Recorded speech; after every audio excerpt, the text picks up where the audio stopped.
hand over to you so you can have your own armchair conversation without me getting in the way, building on the program experience. As I said, looking at both the topics of smallholder diversity, led by Conny, and the role of public policy and food system change, led by Erwin. I'm sure you're going to overlap and jump between both of those. Over to you. And Conny, I think you're going to kickstart the conversation. Yeah, thank you, Amanda.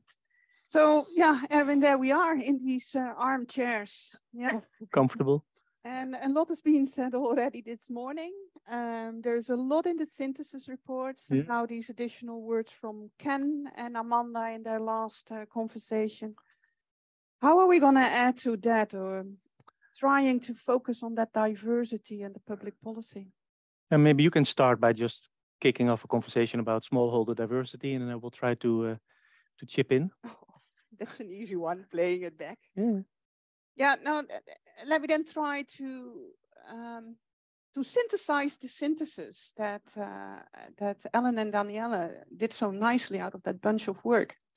What I was actually happy with is that report confirmed for me that there are various people really concerned about this incredible diversity out there of farmers, crops, agroecological, socio-economical context, and that it's a tremendous challenge to cope and respond to that diversity as an outstanding challenge, kind of. And yeah, gender being one of the dimensions of diversity, but poverty being another one. So that, in a nutshell, is the synthesis report for me.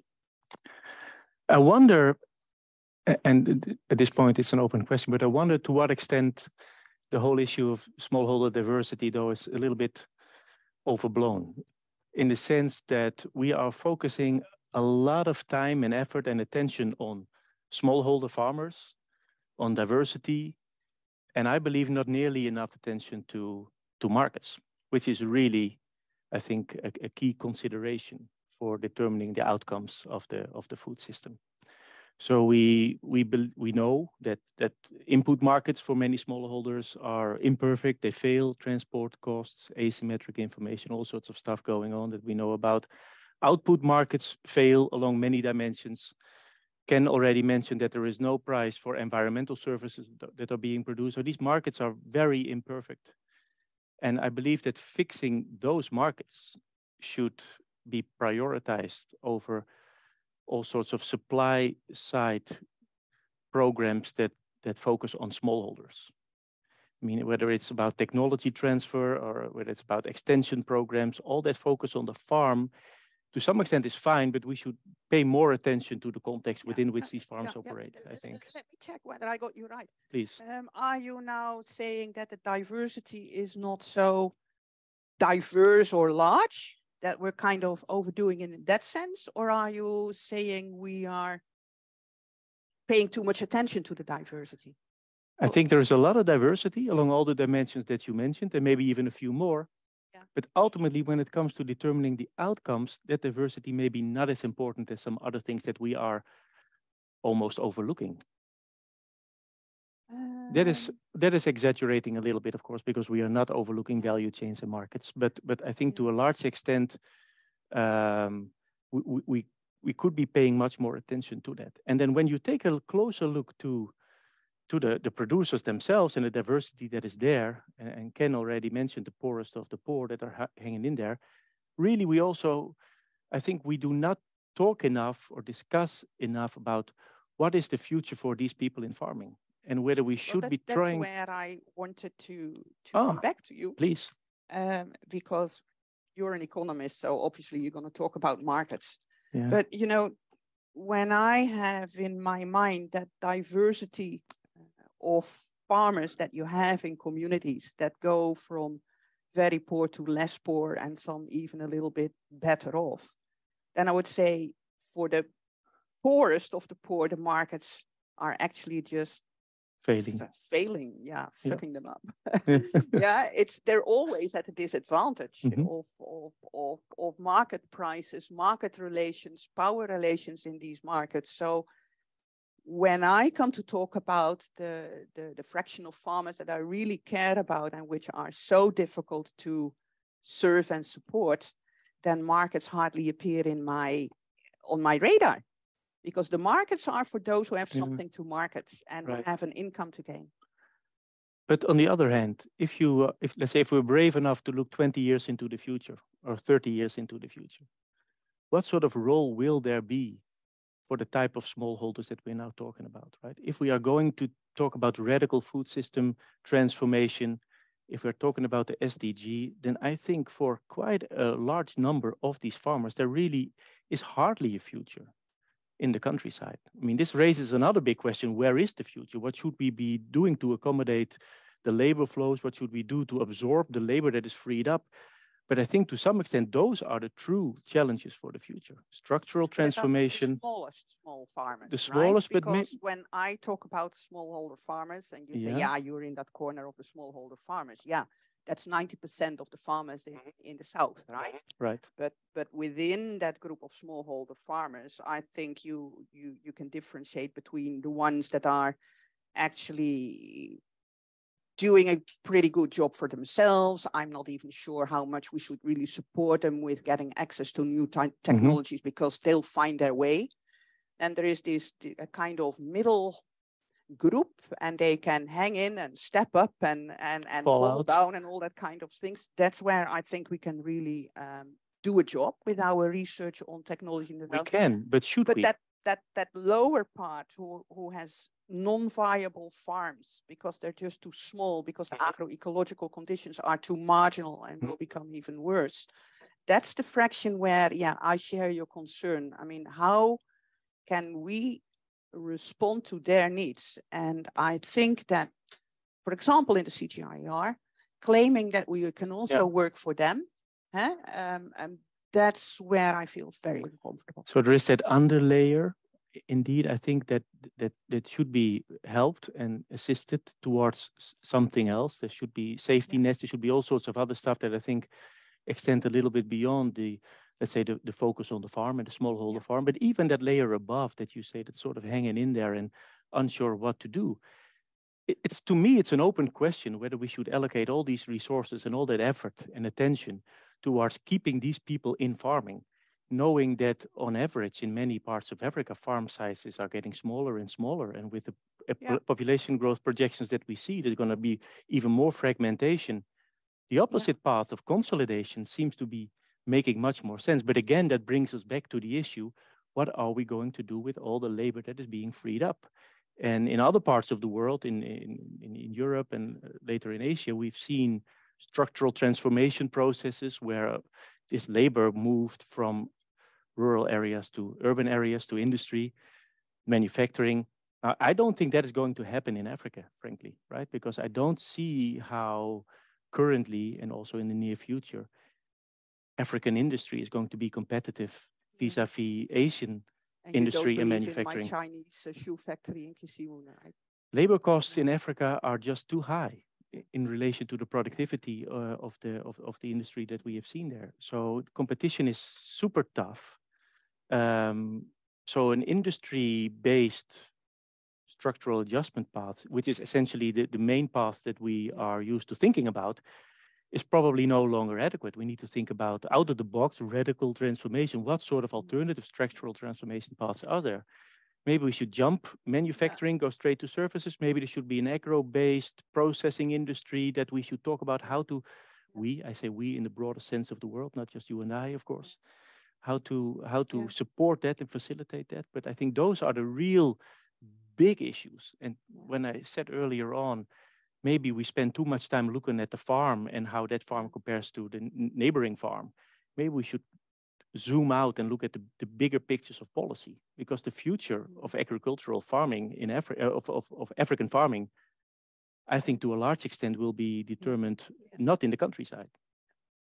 I often refer to this process that we had in the Netherlands as well, in the southwestern part, where a lot of agricultural laborers, landless and smallholders kind of left agriculture and then made the harbor of Rotterdam what it is. But, you know, you don't have those places in Africa now. Yeah, no, I agree with you. For me, it means that, you know, where I talk about the poorest of the poor and this middle group that can make it, but not all of them, I don't know where this cutoff line is. Mm-hmm. And I agree with you that there is then a large number of people. You say, what do we do with them? But there is also a fraction of those people who live in, I think, agroecologies that are very fragile, that are very marginal, and that essentially grow other crops, have other type of animals, Mm-hmm. other type of rural livelihoods that I wouldn't want to let go of them so easy as you would maybe do.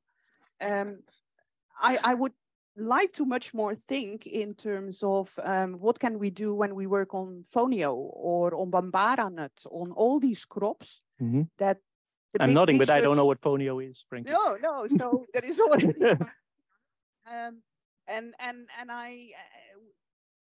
the people around Lake Turkana, this nomadic lifestyle, there is a value in those livelihoods, in these cultures.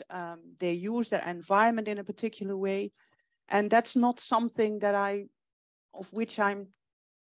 can so easily say, well, you know, they're not going to make it. So if we talk about agriculture, then maybe we shouldn't focus there. That's a bit too easy. Yeah, maybe that is. But on the other hand, I think locking people into a path towards poverty and greater poverty, that is also very easy, right? So we should at least critically think about, okay, what alternative futures can we envisage here? And there is no easy path forward. And I'm not claiming that there is. And I'm also not claiming that I have let's say, even the basic building blocks of a solution. But I think it will have to be consist of multiple building blocks, right? There should be something like social safety nets in the short run. There should be something like trade policies and government assistance for targeted industries, agro-based, for at least serving regional markets initially. And if that means that you have to go against certain WTO regulations, then so be it. I mean, a little bit of policy freedom, I think, is crucially important, and we should deviate from free market dictates here. And we should also have more open mind, I think, about migration, for example, not only regional, but also international. And as Europeans, maybe we also should look at this process differently as something that could potentially kill multiple birds with one stone. Yeah. So do you actually say now that you say, yes, I agree, the market cannot solve everything? The market cannot solve, okay. I would say the markets can solve very few things. Yeah.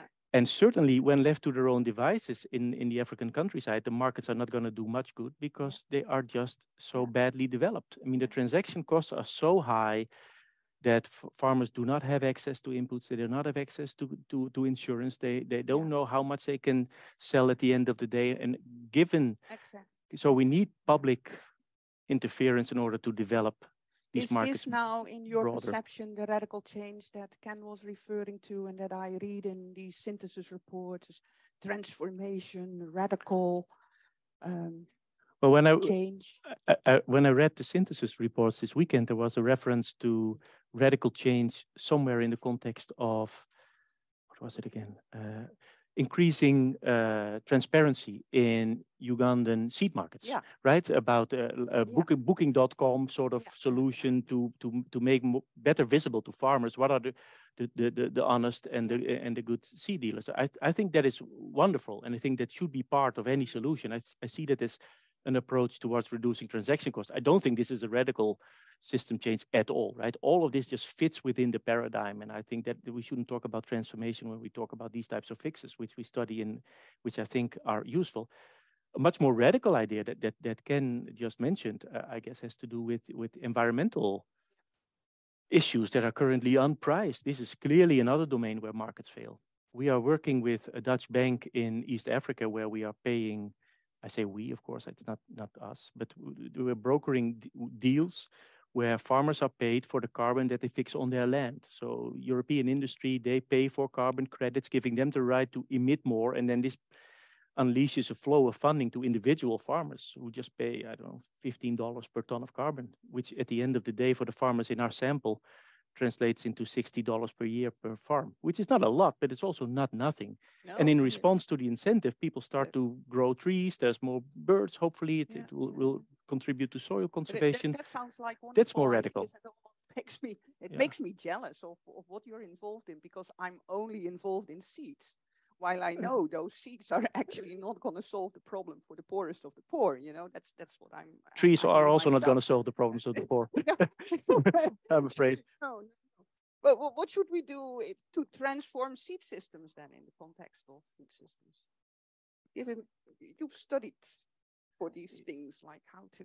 Regimes and governance kind of things. Well, one of the things that I've learned over the past few years as part of this senior expert program thing is that really isolated fixes of seed systems or other systems is really very difficult. And the moment you start to think about bundling interventions, and I think in the synthesis documents, people talked about baskets of options, whether it's that or just a bundle of services that are made available, you can see much greater productivity responses, if that's what you care about. I find it a very interesting idea, but then where I struggle so much thinking about my poorest of the poor, they can't even afford the bundles. And then I see this tremendous emphasis in making everything commercial, because, you know, when it's commercial, it's going to be sustainable. Scalable. And scalable if you want. And I think this is where I would really like to pursue, but you know, we have limited time. In what are the responsibilities of public sector, of governments? Because so far it's even in the research, in the synthesis reports, the government facilitates. But I keep remembering that, you know, the Dutch government invested in potato breeding. An awful lot after World War II, and see how that has benefited the economy. So there is strategic choices. This public investment that I think eventually is even economically very sound to do, but it doesn't show up in the figures. No. Why you economists don't make that more visible to people like seed system interveners like us? I think. And we have to come slowly to an end. We have, I think, 1 minute left. So that's not much. Can your answer be short? It can be, Conny. So I'm going to say, indeed, let's say strategic choices and investments to bring certain industries further along where you believe you have a long-term competitive edge is part of the solution. And I would really embrace that. When I talk about a bundle of services, one of the services I have in mind is access to financial services, right? You say the poor cannot afford it. If the productivity response is sufficiently high and people can engage in credit as part of the mix, then they can take on a loan, repay it, access insurance. I mean, it would have to be a broader bundle. But at the same time, going back to the start of the conversation, which may be then a nice place to wrap up, is that this is not going to be a suitable way forward for all the farmers that we study, right? So there's going to be a path for some farmers, not others. And the fact that this doesn't fit these other farmers does not imply that we should not care about their fate. But it's a different conversation, and I don't think we talk about that enough. Our time is over, Erwin. I would love to dive a bit deeper with you. In the train back home, maybe, Conny. In the train back home, maybe. Yeah. But it was good to talk with you here in The Hague. Likewise, as always. Okay. Am I on? I think I'm on. Excellent. I'm going to invite first I'm going to just do my own round of applause from this side. You guys were just brilliant. I want to be. You can hire us as a duo. Yeah, just come. Well, first of all, come over and join me at the table, Conny and Erwin. Ken, join us on screen as well.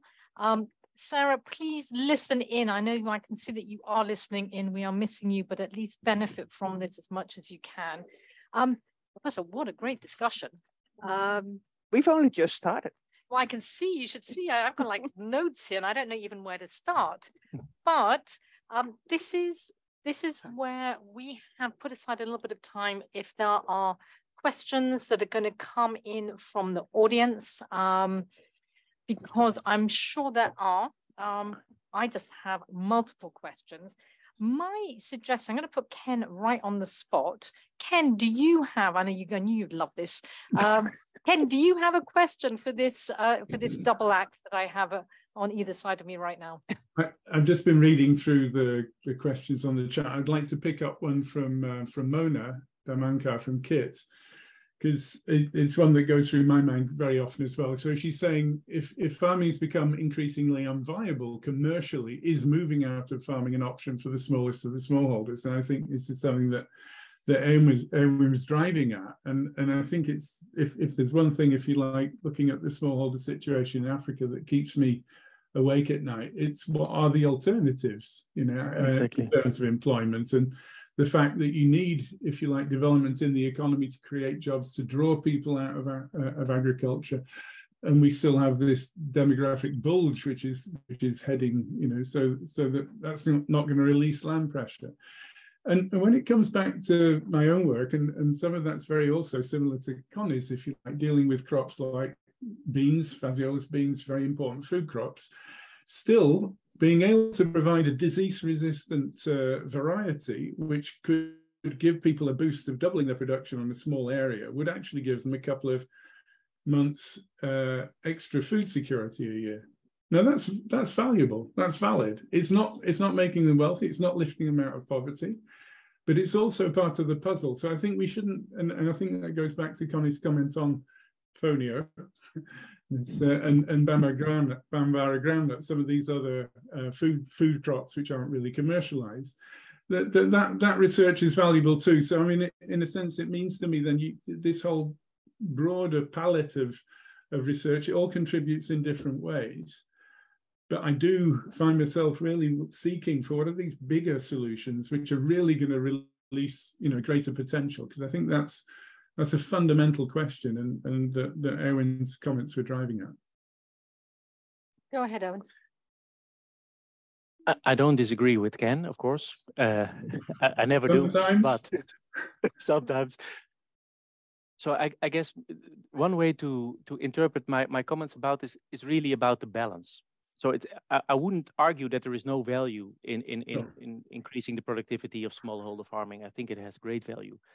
I'm just wondering, if we look at the bigger picture, how much money and effort do we spend onto, let's say, somehow focusing that on that part of the problem, and really, to some extent, entrenching people deeper in all sorts of problems, and how much effort do we really allocate to out of the box thinking and more macro type of solutions that really work towards these alternatives that you mentioned?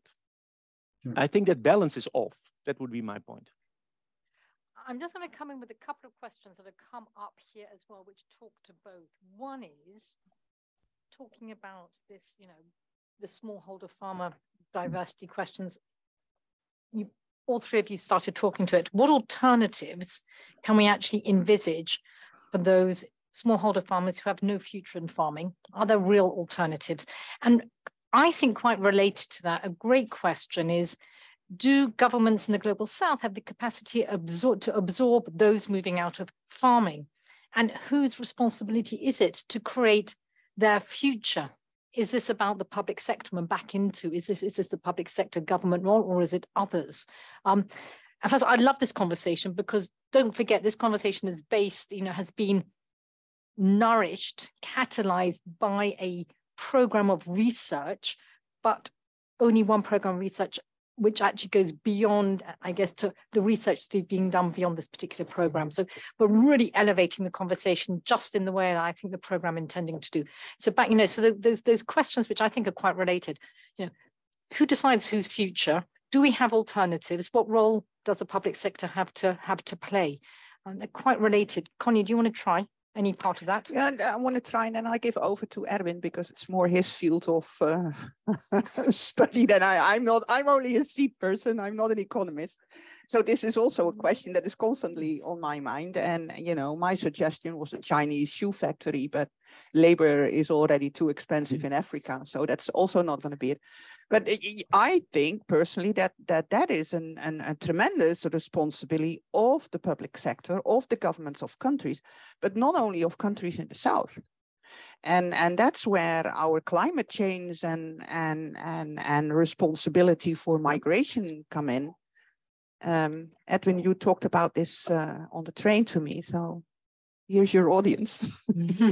I think that's right. I mean, it's a shared responsibility, and to the extent that let's say agricultural problems in the south are aggravated by climate change, which overwhelmingly has been caused by the global north, and then we are part of the problem. We should be part of the solution. I believe that is a shared responsibility in that sense. Having said that, I mean, the fact that we have programs like this and that people are working on this, I think suggests that this is also felt as such by many people. So it's not surprising.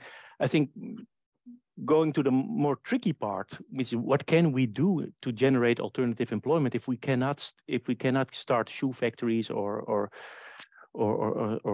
stuff like that, and believe that these stores can be competitive on the world market, then maybe there are still alternative options to kickstart simple forms of processing and manufacturing in pockets that are somehow based on the primary sector, agro commodity based, maybe not directly competitive on world markets, not able to compete with the Chinese or the Vietnamese or the people from Cambodia and Laos in the near future, but still being able to serve domestic or regional markets, provided that there is a tariff behind which some of these industries can temporarily find a home, right? So I would also be very much in favor of strategic choices, well motivated, carefully planned, but then also with trade policy as part of the mix. And then at least we can create pockets of proto-industry that can hopefully develop, and from there, further things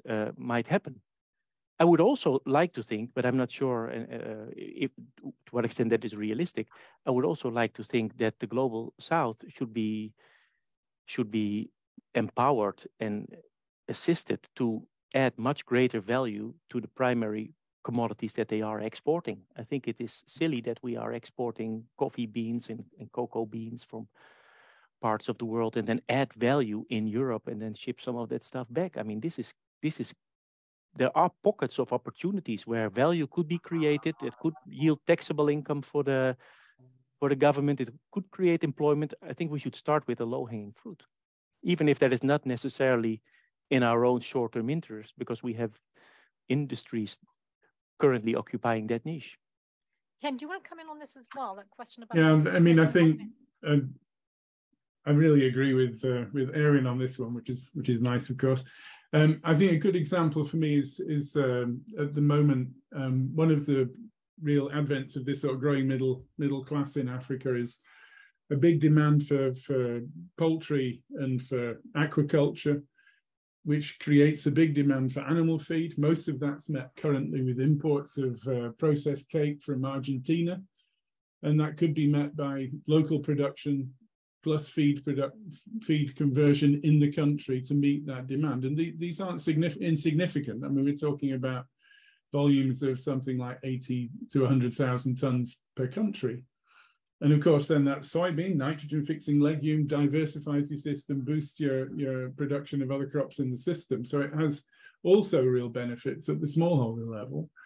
And right. I think the point that Erwin made, though, you need some market regulation in terms of tariffs and things to actually allow these nascent industries to arise, because they're not competitive now and they need to get to the level of being competitive. So it's music to my ears to hear economists talking about interference in markets and trade tariffs. Yeah. We do it all the time, Ken. This is starting to feel vaguely radical at this point, a little bit more than maybe where we started. A couple of other questions coming up. I'm going to not let any of you get away with who makes decisions about smallholders' futures, because none of you actually answered that question, apart from you came up with lots of thoughts about opportunities or low-hanging fruits. So I think it's just a really important one. And then, of course, the big question for all of us around, beyond this, 4 of us around this table, but our extended table today, is what does that mean in terms of the role of research and research for development in this as well? Because we could be having this conversation as sort of brilliantly informed people, but not necessarily researchers, to be honest. What does this actually mean in terms of the form and the sort of research for development we should be doing? How should we be doing it, and who should we be doing it with? And of course, I wrote down here immediately, because I was sort of listening, trying to listen hard, sort of questions around scenarios and forecasting on one side. There's a whole roll of questions, questions around, the role of public investment, of research itself, where the effort actually needs to be. So I would, these last, I guess it's my last sort of two questions. I'm just thinking about what else is coming in. The last two questions that we have time for, probably in the last 5 minutes, is who should be making these decisions? Should it be us? I'm just looking at us, possibly not. What is the actual research that we need to really be putting our efforts into right now, building on the experience of this program? Here you go, Conny. She can't wait. I want to have the word now. Go for it. I'm not going to give a complete answer, but there's some elements of there. I mean, well, we know that policy and research are always closely tied, right? Politicians give us the money, and we feed politicians with information. But so we in that sense, we take the decisions together, although we don't, do that together. But that's how the whole world works. I think one important thing that we can contribute is these views about how viable are these smallholder livelihoods when they need to rely on farming only. If we can get that message clearer, then maybe also politicians may start to respond to that. So to add one more thing, I think also within the group of our colleagues and our CGIAR collaborators, if I see what the claims are that we're making about being able to respond to all these needs and the women and last mile delivery, and we'll do it all. And I just don't buy that. So I think in that sense, maybe, when they talk about adoption rates of improved varieties being 60%, that's mixed results, that's not so good. I think maybe it's a wonderful result. And maybe that other audience, maybe we should listen and collaborate with the Oxfams and the Feebles and I don't know what, and try to respond to these other type of livelihoods with other approaches and with other goals and with other type of budgets and fundings and what have you. I hold my case. Owen's desperate to get in, and then Ken, you're going to come in straight after Erwin. Sure. Right. Let me then give another type of answer. So I've noticed over the years that my own research has changed focus and to some extent also methods, and partly that reflects a bit of let's say unease with how things are moving. So going back to the issue of importing foodstuffs in West Africa, is it okay? 1 minute? Keep going. Keep going. Okay. I was going to say we are currently working in Sierra Leone, where 85% of the poultry meat and 85% of the eggs are imported, frozen and all. It's really silly because Africans know how to produce chickens and they know how to produce eggs. And this could also be the basis for proto industry, right? Medium-sized farms and then the processing of the meat and the stuff with the storage of the food.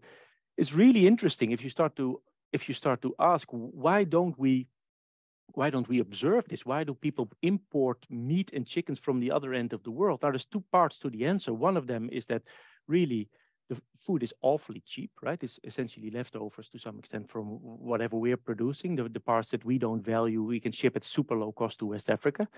But secondly, there is a really big coordination problem in the sense that there is very little feed production because there is no demand, and there is no chicken production because there is no feed. So what we are now trying to do in the sense of, let's say, changing my own research, we are now trying to put together a consortium that involves chicken breeders, maize growers, the banks, the government, and also farmers that will essentially be buying flocks of chickens and be buying feed from these hubs that we are building, where the maize is converted into chicken feed, trying to move on several fronts simultaneously, and therefore trying to step up towards just something that seems like an empty niche in the economic landscape.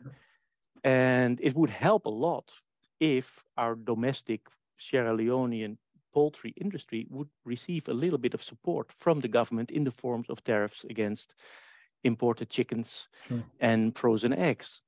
Having said that, I think that even without that, we may be able to make a lot of progress there. And who takes these decisions? Well, this is really a very big team, including, let's say, ethical review boards who look at these proposals, obviously, but ultimately, of course, it's the government of Sierra Leone who is at the driving seat here, because they're a democratically elected government. It's their business. Where accountability lies. Absolutely. Exactly. So that's where we come in and we work with them, and then we see how things go.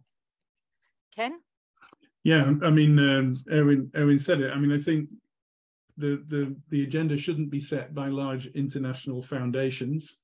For instance, like the Gates Foundation, it shouldn't be set by European donors, which is, you know, we're currently projecting the Green Deal for Europe onto Africa in a way that I don't think is democratic. I think we can argue about democracy being something of an issue in Africa, but at the same time, you have elected governments. And I think, you know, the articulation of demand was actually high on the agenda some years ago. How do you articulate the demand of the local farmers for what sort of research they would want to see? Now that can be blinkered because sometimes they don't know about the opportunities which are beyond their ken, their local area. But I do think that a much better articulation of demand with African countries, rather than being projected from Europe or potentially from the CG councils, who are also not necessarily so well engaged as they should be, would be a really good step forward.